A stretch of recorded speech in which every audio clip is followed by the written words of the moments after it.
Welcome back, everybody. What a great start to the day. Really appreciate Jen and Shirley doing that first session. Learned a lot about what they're doing over at Peloton. Really exciting stuff. Boy, the chat going on was fantastic. So let's keep that going, folks. Please introduce yourselves in the chat. Tell us what you're up to. All commentary are welcome as well. So this is our second panel of the day, and we're focused on the entertainment marketing mix, where we'll be looking at strategies and channels and services involved in marketing entertainment products today. And we have a fantastic mix of panelists. When I say your name, please come open up your video and unmute. First up, Casey Campbell, who's Managing Director of North America from Gameloft. Welcome, Casey. Hi, Ned. Thank you very much. Great to have you here. Larry Yes. Fitzgibbon, CEO and co-founder of Tastemade. Welcome, Larry. Thank you. Glad to be here. Melanie Johnson, Head of Studio Development and Production at Team Whistle. Welcome, Melanie. Hello. Hi, everyone. Yeah. Ty Randolph, who's President and COO of Kevin Hart's Laugh Out Loud. Welcome, Ty. Good morning. Happy to be here. And our fearless moderator, David Bloom, a senior contributor, Forbes and Tubefilter. Welcome, David. Take it away, folks. Hey, everybody. So glad to be with you guys here, at least virtually, though I think I would rather be where Ty is secretly hiding in her secure undisclosed location in a mountain paradise. So that being said, delighted to be here with all you guys. Please use the chat room vigorously. We cannot be in person with each other. Share your LinkedIn, share your Twitter handle if you'd like. Let people know how they can connect with you and what you're looking for in there.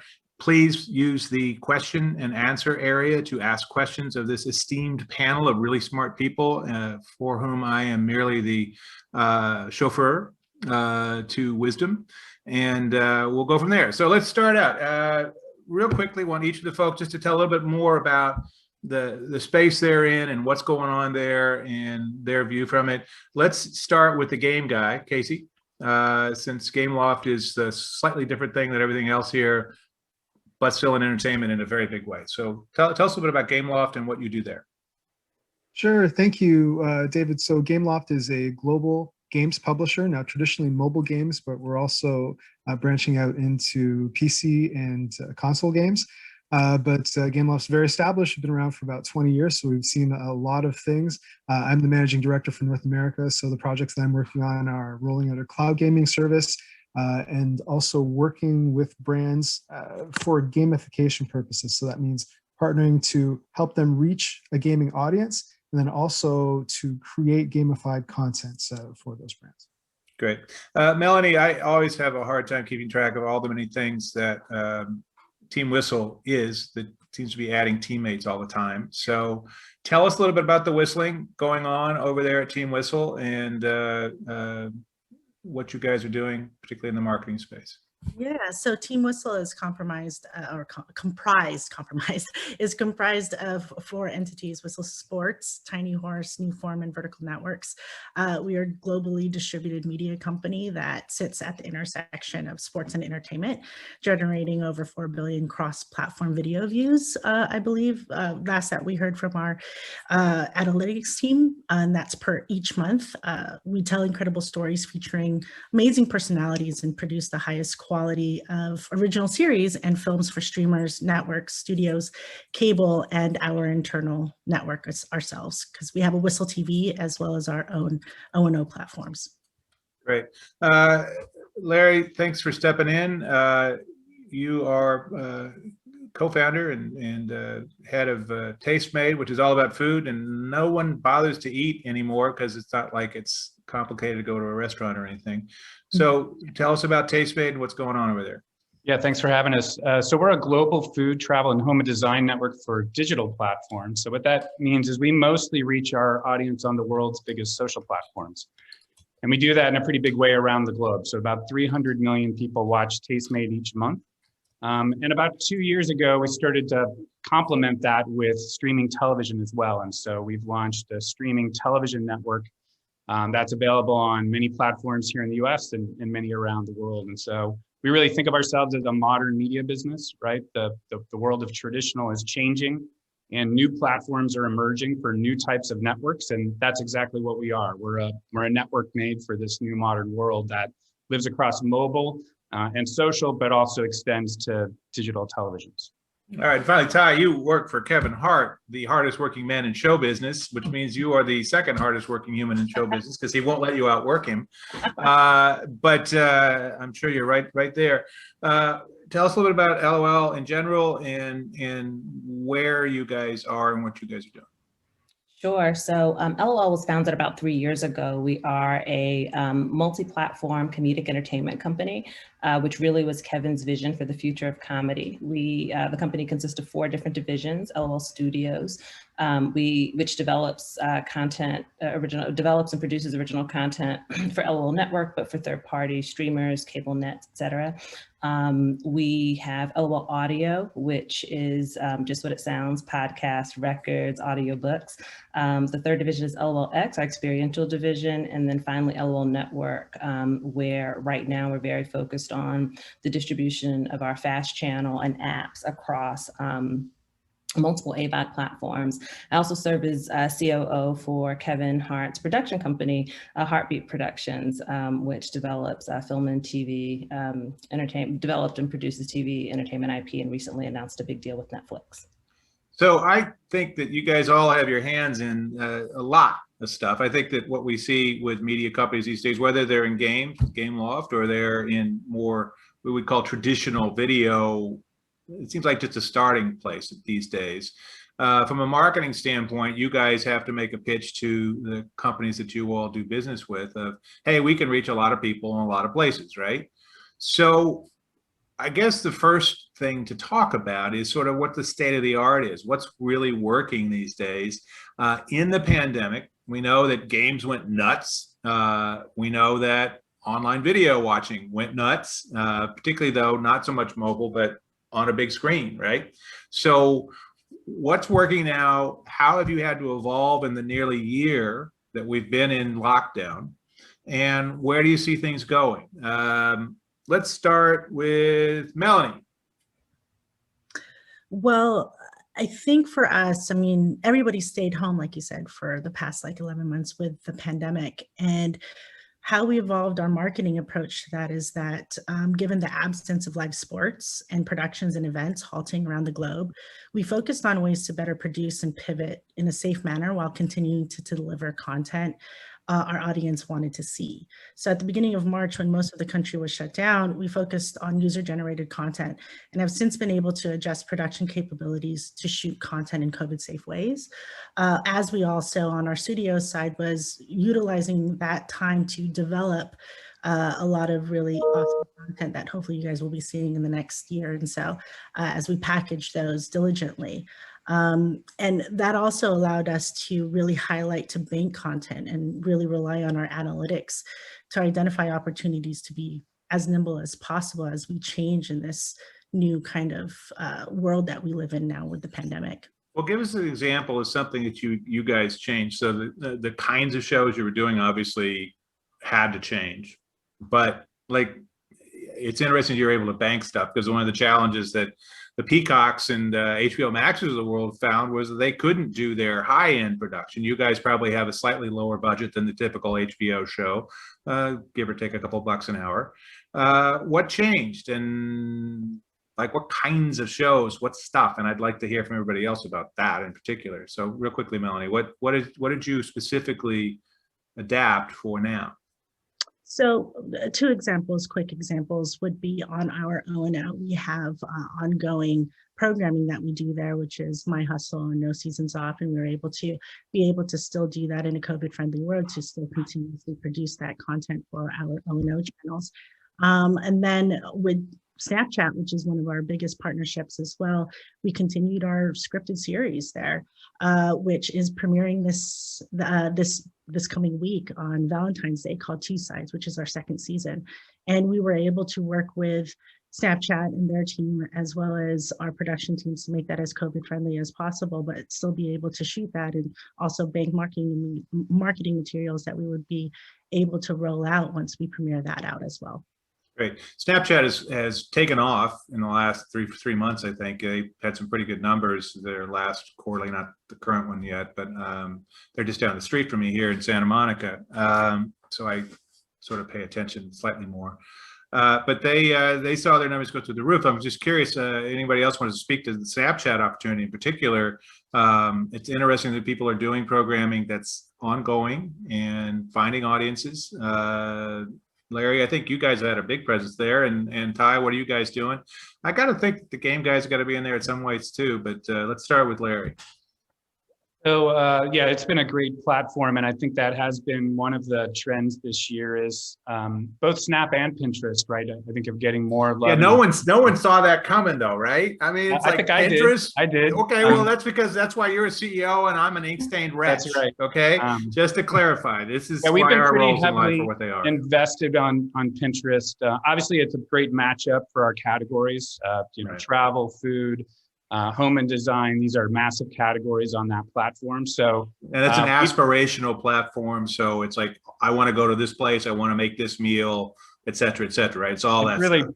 Perfect for us. And you know, that's a very scaled platform for us. We're doing hundreds of millions of views on Pinterest each month. We've got a great relationship too, where we go to brands together. So, you know, brands can call Tastemade or call Pinterest, and we'll work on projects together to help bring native content to life. We've been at the forefront. They just launched story pins, which is a new product for them, which we've been doing. You know, Tastemade's very global. We create original programming in about 7 different languages around the world. So, you know, we've been rolling that out with them. So we've been really successful with that platform, and been kind of thrilled with their recent success. Obviously, they were already successful. On Snapchat too, you know, Tastemade was one of the first Discover channels on Snapchat. We launched back in 2015, have been creating original programming on that platform for years. That too, we do around the world with them. So it's not just here in the US. We have channels, you know, coming out of the UK and other parts of the world. And right now we have about 15 different shows live on Discover. So that's been a great platform. One of the things we did during the pandemic was Snap just launched Snap Minis, which enables developers to create mini apps on top of their platform.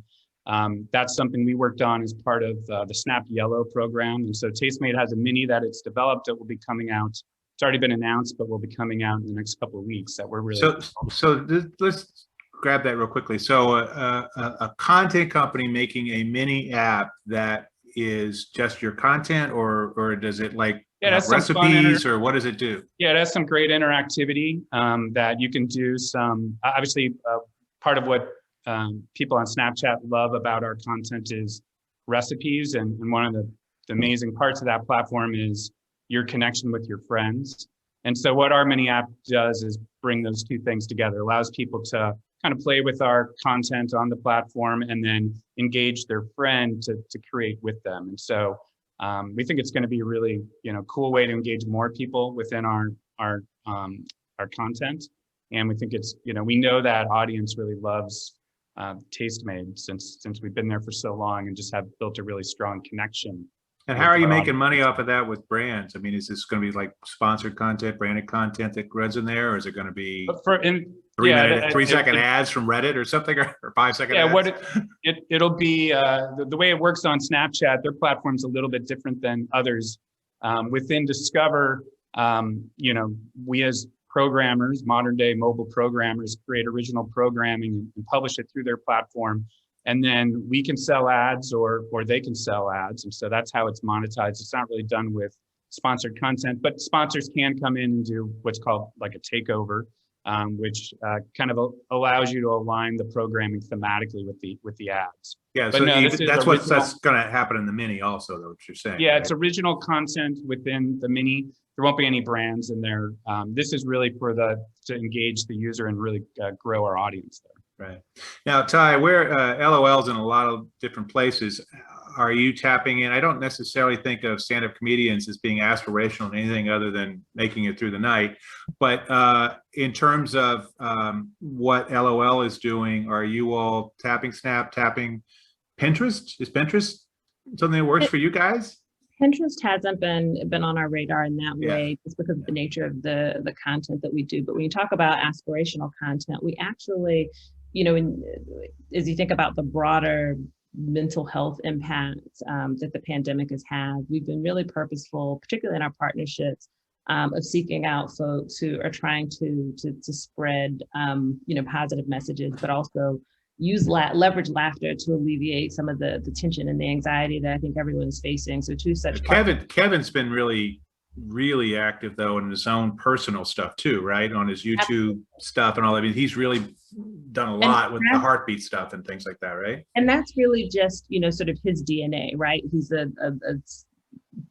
consistently positive, hardworking person who's, you know, really believes in our founding principles that, you know, we want to keep the world laughing together. And he believes that, you know, it's almost public service of sorts to provide laughter. And so, you know, two of the partnerships recently that we've rolled out, one with Headspace, where there were a number of components to it. You know, we had programming in the Headspace app. We rolled out a series with a number of comedians, including Kevin did an episode. It was a Meditate With Me series that, you know, sort of provided a little bit of levity, because meditation can be a little bit intimidating. You think it has to be super serious, but it was just, hey, take a mental health break. We also, with Snapchat earlier in the year, rolled out a show called Coach Kev, where it's just that, like, motivation and inspiration from Kevin to a younger audience who, you know, there are downsides to this, you know, as much as we're all profiting off of social media, it also comes with side effects, right? And so I think one of the things that Snap has been, you know, really intentional about when they came to us was, how can they play a more active role in, you know, sort of encouraging, you know, sort of mental awareness and positive mental health with teens and younger audiences. So that was a good one. And then in terms of the broader question about, you know, what we've been up to with the pandemic, you know, we had a really heavy slate on our experiential side planned when the world shut down. I think we had actually just announced LOLX in February, and then everything closed in March. So, you know, that is the one side of the business that we sort of, I don't want to say press pause on, but where we, you know, your inability to put on, you know, live events was just, you know, halted. But on the other side, we've just seen consumption up across so many other platforms, pretty much every. How much, any way to quantify how much because I've seen just eye-popping numbers. Sure. I mean, you know, for us, for instance, we've seen, you know, across our FAST channels, consumption increased by 50%, you know, where our FAST channel was distributed over the course of the pandemic. Mind you, we were just starting to, you know, aggressively roll out our FAST channel on a number of platforms, you know, platforms like Pluto and Peacock, but also connected devices. On the other side of that, though, audio consumption for us, which we assumed, especially with our relationship with SiriusXM and people not being in their cars as much, still remains steady. And the insight or takeaway there, one, folks had more time because they, you know, weren't in their commutes. They were just watching more overall because you weren't spending as much time outside, but there was also a need to diversify the media experience and media mix while you're in your house, right? So, you know, you're listening to podcasts, you're streaming, et cetera. Well, it's interesting you guys got into Headspace, because I think that one of the things that I have been really noticing is that transformation of audio only content that is not just streaming music or podcasts. It is a bunch of other stuff like Headspace and Calm. It's what Clubhouse is going crazy with right now. I mean, they just got a $1.4 billion valuation with $100 million from Andreessen Horowitz and some of those guys. And they've got a bunch of other audio only sort of live podcast apps chasing them for that same unicorn dollar. But there's a lot of other stuff. I mean, Curio, I always talk about, is they have professional readers read high-end content from journalism outlets like The Economist, and you subscribe to it. So subscription audio, which is interesting. So Casey, you guys gamify some of this stuff. I'm curious what platforms you guys are getting into that are newer. We've heard Pinterest is a new thing-ish or a newish thing. Snap has gone crazy for these guys. You guys do a slightly different thing with the game space. I mean, gamifying experiences to me is fascinating, particularly given it's a $160 billion business. Clearly people like games for entertainment. They're doing more gaming than ever, particularly on phones and stuff. So talk a little bit about what you guys are doing. Yeah, sure. So for social, I mean, there's always been a strong gamer presence on social. It's always been a really engaged and available audience for us. One of the interesting things that we've been experimenting with on social is AR. For example, we have a Lego Legacy game, and there was a Ghostbusters update. And you built that brick by brick, right? The brick Lego. by, oh, very good, very good. You're on top of it. But yeah, we did a really interesting activation on Instagram where it was actually a gamified AR lens. So there was a game superimposed over the user's face, and then you move your head back and forth, and you control the action on the screen. We had a little Lego Ghostbuster, and opening your mouth and closing your mouth would activate the gun. So that's something that Gameloft did for ourselves to promote the Lego Legacy game. But we also been working with clients to create something similar. Beauty actually seems to be, as a vertical, interested in AR. So that's one thing that we did specifically for social. Now, when it comes to experiential stuff, really, we've sort of seen an opportunity in this. We did a project for FX Network for Comic-Con, because, of course, Comic-Con didn't happen in real life this year. Everything had to move online. And FX Network and their partners approached us to build a gamified experience around what we do in the shadows, the show around vampires. So we were able to put that together in a pretty short time frame, but we ended up building a web game for them that was voiced by an actor from the show. Is this how fast you could bite people, or I'm just You're curious. staking people, actually. You're staking them. Yeah, you're on the other side. A whole nother notion of giving a stake in a company, yeah, but that's right. okay. Yeah. We had a big stake in Comic-Con this year. Correct. Yeah, but and to be clear, Comic-Con totally had to remake itself from what it was, and did some really interesting stuff over an extended period of time. So there were a lot of they used a bunch of different technologies and spread it out over some time, not quite as much as VidCon did, but significantly, right? So there was room to do some of this stuff in interesting ways. Normally they would do something like what we do in the shadows. They would take over a storefront across the street from the convention center in San Diego, right? This is doing something different. Exactly, that's right. And really the reach was increased exponentially because now this is available online. It was an interactive thing that the fans could play around with.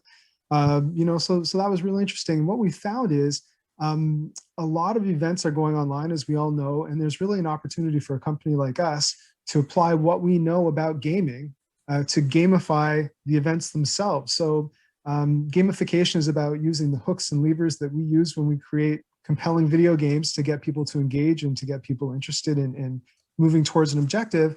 And we can do stuff like that for events themselves. So we're looking at opportunities to gamify events where you maybe will have a personalized avatar, you'll have missions, meaning objectives, to prove the value of the conference or the online event.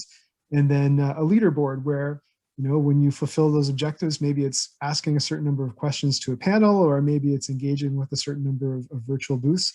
Then you move up the ranks in the leaderboard and could win something exclusive, like some exclusive time with one of the panelists. Like a steak. Yeah, you should totally give them a steak. Yeah, but maybe when you eat instead of when you stick through your heart, just for that's a great idea. A little more positive. That's all I'm saying. If you're not a vegetarian. So this is interesting because you're trying to replace an experiential thing that they had to put it on hold. And of course, experiential, I think, was a hot area before the pandemic. The 2 or 3 years beforehand, we saw a lot of the Viacom operations trying to get into their things tied to each of their channels, networks. Experiences were a big deal for them. A bunch of other companies have gotten into that. D23 for Disney, obviously a gigantic experience over the years.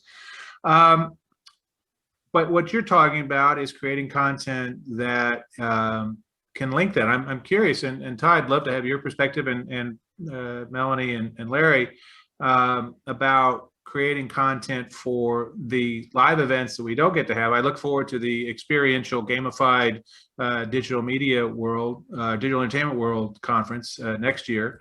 But do you see this sort of moving beyond the convention center opportunity like you just did for Comic-Con is something that we'll do more of, that we'll see content like LOL doing something tied to, I don't know, I do Aspen think so. Comedy Festival or something. Yeah, well, I do think so. I mean, and I said we put it on hold in March, but actually by the summer, we were looking at ways to sort of re-engage in experiential ways. So we did, we partnered with Just for Laughs, which is the biggest comedy festival in the world. We usually do a big in-person activation there.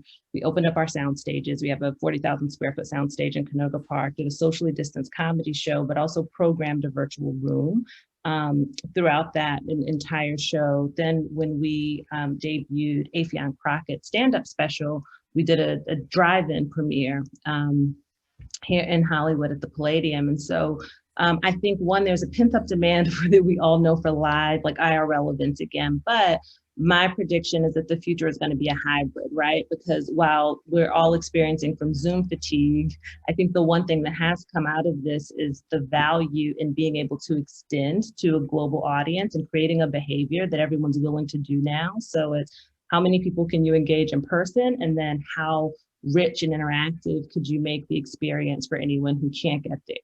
Yeah, I think that's a really interesting notion. It's like all of a sudden the companies like VidCon are like, oh, so we got 30,000 people in the door at the Anaheim Convention Center, but we just reached 500,000 over a summer of events, which is not bad. And, somebody like Viacom, CBS understand those kinds of numbers when it comes to online audiences, right? And you can go, okay, we can do something with that. And maybe it's a tiered admission fee or something, to recognize the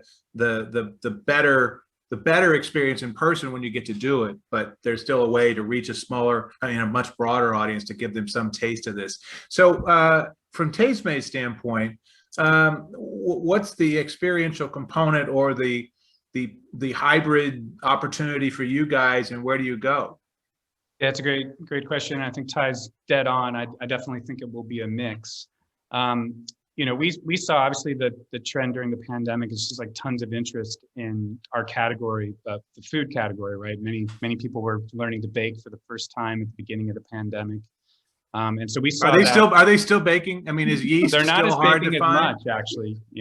I think you can only eat so much bad bread before you kind of go, I'm just calling up Pepperidge Farms, man. I give up, I think so. Well, in LA we have tartine, so tartine. There you go. Right. It's hard to how to outbake tartine. I think our family's become a power user, but we absolutely saw this trend, and so much so that we acquired a company at the end of the year called Chef's Feed. And Chef's Feed was a company that was enabling, among other things, enabling in real life experiences. So the best, they've curated the top 6,000 chefs in the United States of America, and really enabled those chefs to execute in real life pop-up events. When the pandemic hit, they pivoted that business to be fully experiential. And so those events all became live streaming events. And so that's really what they did throughout most of the year and what we're doing. And so that's not only an opportunity for some of the best chefs in America to kind of continue to connect with an audience and find, frankly, a new revenue stream. But it's also been super powerful for brands because, as you know, brands are big supporters of these live events, and they were really looking for avenues to engage with audiences, but in a safe way. And so that's what the Chef's Feed team was able to do with a number of brands, is execute live streaming events brought to you by some of the best brands. We're obviously integrating and extending that for all Tastemade's customers now too. Yeah, that seems like a real opportunity because the virtual experience of food is just a little bit less fun than the actual eating. It's not quite as awesome, but not quite as awesome. Yeah, great chefs who are great storytellers. And so, yeah, if you want to learn how to make bread or learn how to do hand-rolled pasta from someone who is in a real kitchen every single day and are at the top of their craft, it's a good experience. And obviously I think we all have done some of those types of experiences this year where I think we're all very keen to get back in real life. But when as Ty was mentioning, as you think about into the future, you can totally see how both of these things are going to live together, right? Because the reach is so powerful. That's the power of the internet. That's the power of how connected we are. And so you can have really compelling reach, but nothing replaces, I don't think, ultimately that connection we can all have in real life. Right. Melanie, I'm curious, you guys, Whistle Sports, our Team Whistle, I always think about as sports oriented, because I think that's part of your DNA, right? But it wasn't necessarily, oh, here's the Super Bowl. It was often, here's some cool high school athletes doing something neat, or some, you know, some X Games kinds of athletes or whatever. How did that impact the kinds of stuff that you do? And are you all looking at, because I mean, obviously virtual sports not quite the same as sports. How do you look forward to sort of this blended content experiential thing going forward, and what are you guys doing now? Yeah, so I think first I want to thank Larry, because there's 1 or 2 dishes that I made during the Super Bowl that came from Tastemade. Shout out. Excellent. Thank you. Shout out. All right. So that's good. It has been, I am a consumer of that during the pandemic. So thank you for making cooking easier. Melanie, are you, because you're of Hawaiian descent, did you have like a poi dip or something? I'm just trying to think. It would be like a roast pig, or like the traditional Hawaiian meals. I'm trying to think. Lots of pineapple. What did you guys do? It's so funny. Like, the dish I did pick was shredded beef, so not pork, but the shredded beef sandwich dish over garlic bread. So that was, you know, if you guys check that out, that was really good. All right, that's a satisfied user, Larry. You gotta love that. On air. All right. Yeah. I'm gonna watch some Whistle Sports content later today. That's payback. That's right. Appreciate it. Yes, call it all out. So yeah, it is, now that we are pivoting to outside of just sports, right? We are also finding ways of having that more of entertainment. Like I said, now we are 4 different entities within Whistle, so hence Team Whistle. New Form is our scripted side. Tiny Horse, which I was a co-founder of as well, which I focus on production and development. We were a marketing and production team, so you know, it just fit us going into Whistle, which was originally coming from, you know, producing digital sports centric content.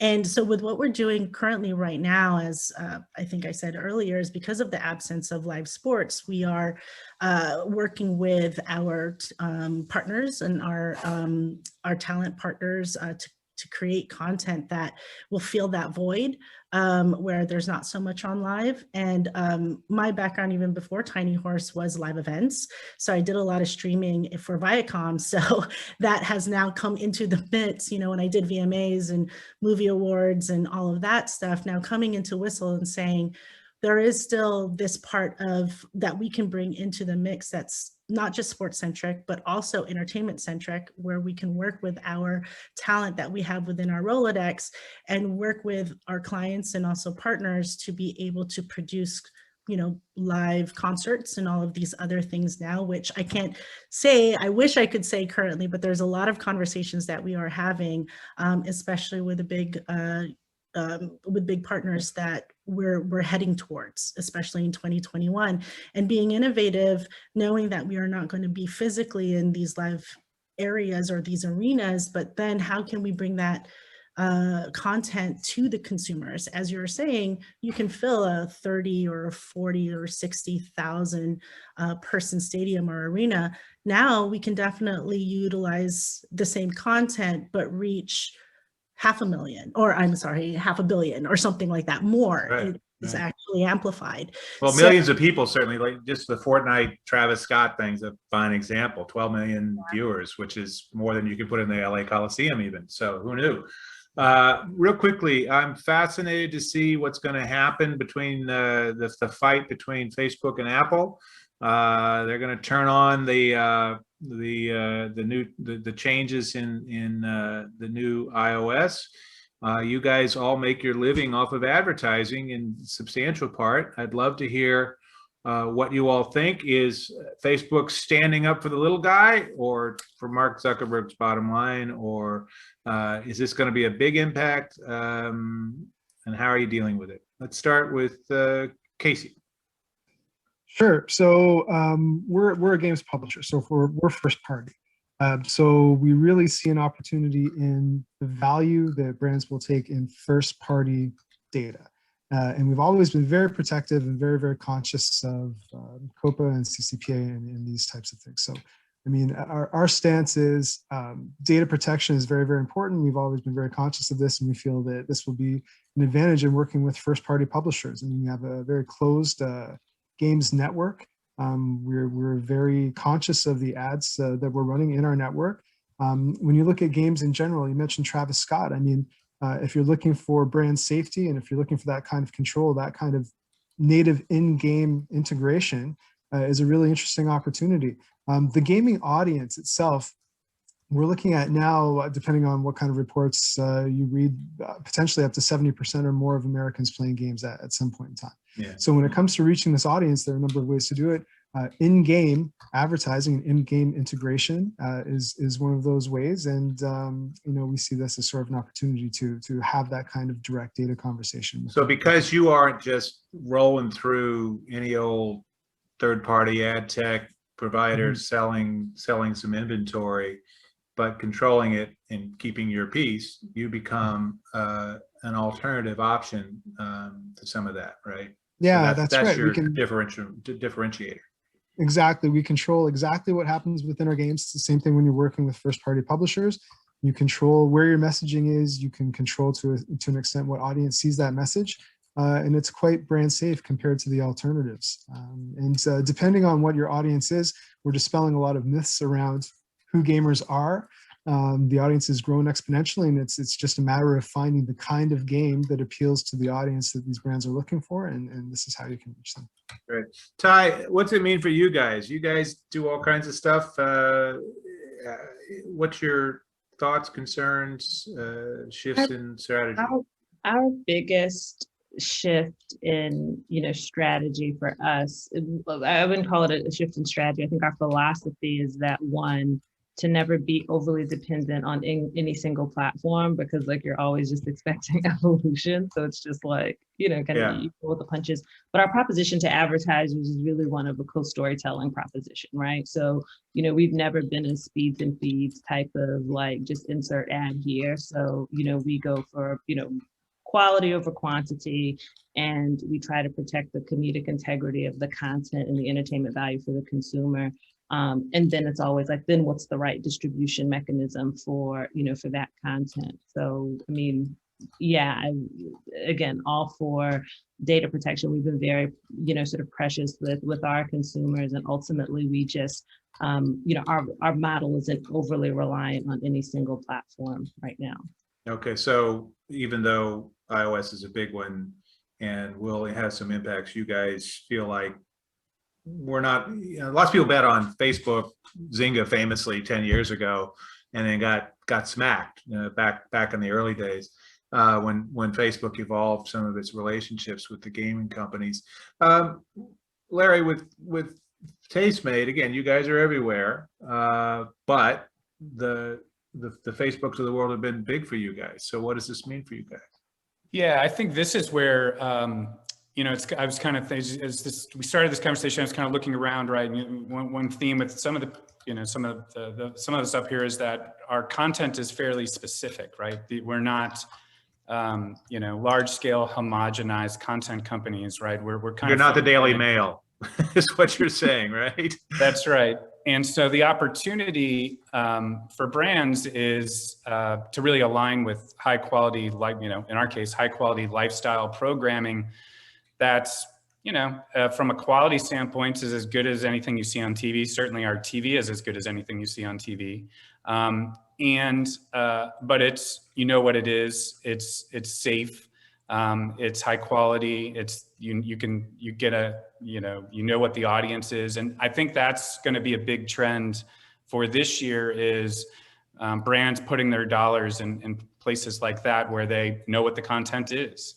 And they'll be chasing a little bit just, retargeting users that, have taken some action within their product and aligning more with high quality programming or content that lives, again, for all of us, that could live on a mobile device, but it could also live on someone's television, right? We are really a replacement for what they had been doing, and with younger audiences, right? I think Nathan Moffson came out with the stat this week about the demo of people watching cable television. 65% are over the age of 50. Well, if you're an advertiser, right, you want to get to people when they're younger so that you can influence, what kind of, toilet paper they buy or what kind of car they drive. Right. And that's the opportunity with focusing on some of these newer platforms, whether it's social and mobile, or with, streaming, so that it's addressable television. And so I think that's the opportunity, and there's some safety in working with companies like ours who stand for something, who's behind it, what the content is. And I think you're going to see that as a trend for some of these advertisers who maybe can't spend as efficiently as they were because they have a little less data than they did, last week. Right. That's good to know. Real quickly, Melanie, just a real quick one, because I want to get to a couple of questions before we have to wrap this puppy up. And actually, we probably don't have much time. Real quickly, Mark Patterson, notorious rake, asked for your take on Clubhouse as an emerging engagement platform. We talked about it a little bit with Headspace and what Ty is doing. It's certainly hot. Do you see it figuring into content plans going forward as you all figure out what you're doing? I don't know how you would gamify Clubhouse other than clearly some people are doing things, but I'm sort of curious what you guys think in general. I mean, actually you could do like a trivia show, right? And you guys could wrap something around that. I mean, Trivia HQ lives on Clubhouse, or could. You guys could do something like that and do it branded and stuff like that. But what do you guys think? We actually do that. We actually host trivia show style branded stuff. So yeah, absolutely. Okay, so that's one option. Ty, what are you guys thinking with something like a Clubhouse?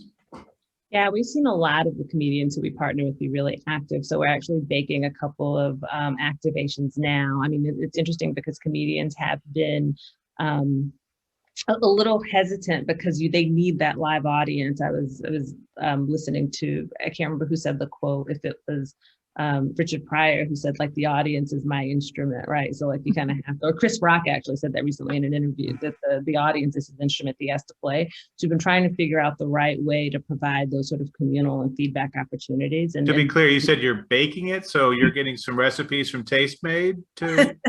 Absolutely, Larry. Just wanted to clarify. He'll give you all the ingredients and then we'll roll it out. like some shredded comedy, I guess, recipes or something. What do you think? Come work for us, like. So Melanie, what do you think in terms of stuff like that? I mean, are you guys looking at the audio only space as a way you could do some things?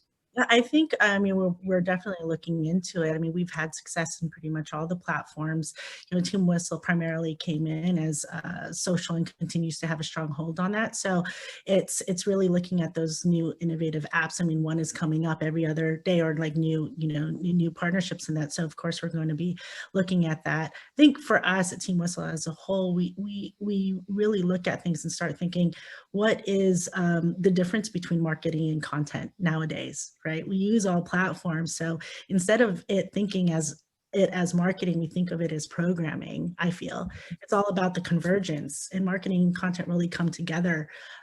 So it really is, like I think Ty said it earlier, you just have to focus on the content and really what resonates and is relatable to the audience. So we're as nimble and flexible to whatever platform that we use, as long as we stay true to what the audience wants and really concentrate on the IP and also the talent that we attach to it. Makes total sense. I got to think, Larry, and this, we'll give you the last word here before we wrap this puppy up, that just as Pinterest is really good for you, audio only may be less good for you. What's your take on that? Yeah, ours has been a little bit, we've done some audio, but even when we did audio, we turned it into a video. That's cheating. You can't do that. We're a pure play video. 1 cent at a time, damn it. There you go. We really view ourselves as a pure play video company. That's what distinguishes us from a lot of what I would kind of consider the Web 2.0 publishers who kind of got into video.